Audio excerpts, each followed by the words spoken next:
عورت اور مرد کی نماز میں اللہ کے رسول نے کوئی فرق نہیں کیا.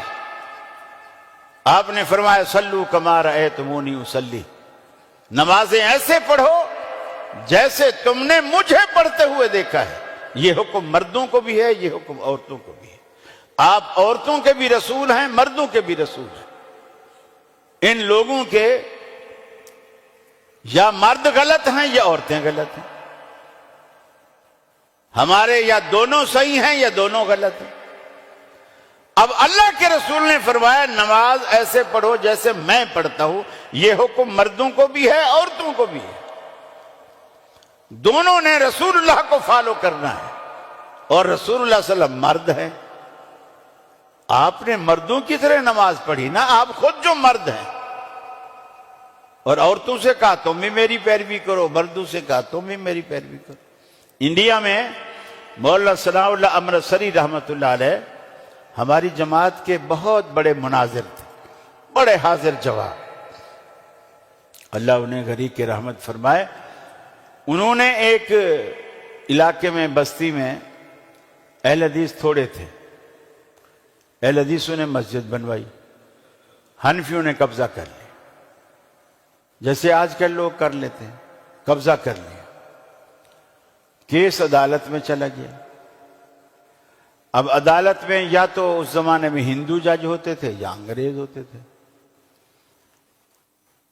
تو مولانا ثناء اللہ امرتسری رحمۃ اللہ علیہ کیس لڑنے کے لیے گئے عدالت میں. انہوں نے کہا کہ جی ان سے پوچھو کہ تمہارے مذہب کی کیا نشانی ہے. موٹی موٹی بولے بات میں کر دیتا ہوں. پوچھو کہ تم لوگ ہاتھ کہاں باندھتے ہو. حنفیوں نے کہا جی ہم تو یہاں وہ پیٹ پہ باندھتے ہیں، ناف پہ. انہوں نے کہا جی جج صاحب اس کو لکھو کہ حنفی جو ہے وہ ناف پہ ہاتھ باندھتے ہیں، لکھو. پھر اہل حدیث بھی کہاں ہاتھ باندھتے ہیں؟ اہل حدیثوں نے کہا ہم سینے پہ باندھتے ہیں. مولانا ثناء اللہ صاحب نے جج سے کہا کہ لکھو کہ اہل حدیث سینے پر ہاتھ باندھتے ہیں. اب یہ دو نشانیاں آ گئی. حنفیوں کی نشانی یہ ہے کہ وہ ناف پہ باندھتے ہیں، اور اہل حدیث کی نشانی یہ ہے کہ یہ سینے پہ باندھتے ہیں. جج نے فیصلہ یہ کیا کہ جن کی تعداد علاقے میں، محلے میں زیادہ ہوگی، یہ مسجد ہم اسی کو دیں گے. ثناء اللہ امرتسری رحمۃ اللہ علیہ نے کہا ہماری تعداد زیادہ ہے، حالانکہ اہل حدیثوں کی تعداد کم تھی. انہوں نے کہا ہماری تعداد زیادہ ہے. حنفیوں نے کہا جھوٹ بول رہا ہے، ہماری تعداد زیادہ ہے، گنو. انہوں نے جناب اپنی جج سے کہا کہ ان سے پوچھو تمہاری محلے میں کتنی تعداد ہے. انہوں نے مرد عورت سب گن کے بتایا اتنی تعداد. اہل حدیثوں نے بھی اپنے مرد عورت گن کے بتایا. لیکن مولانا ثناء اللہ نے جو ان کی عورتیں تھیں نا، ان ساری عورتوں کو اپنی جماعت میں شمار. بولے جی آپ نے لکھا ہے کہ ہمارا جو نشانی ہماری ہے وہ سینے پر ہے. ان سے پوچھو ان کی عورتیں کہاں ہاتھ باندھتی. اب وہ بولے سینے پہ باندھتی ہیں لیکن حنفی ہیں. بھلے یہ تم نے نشانی لکھوائی ہے.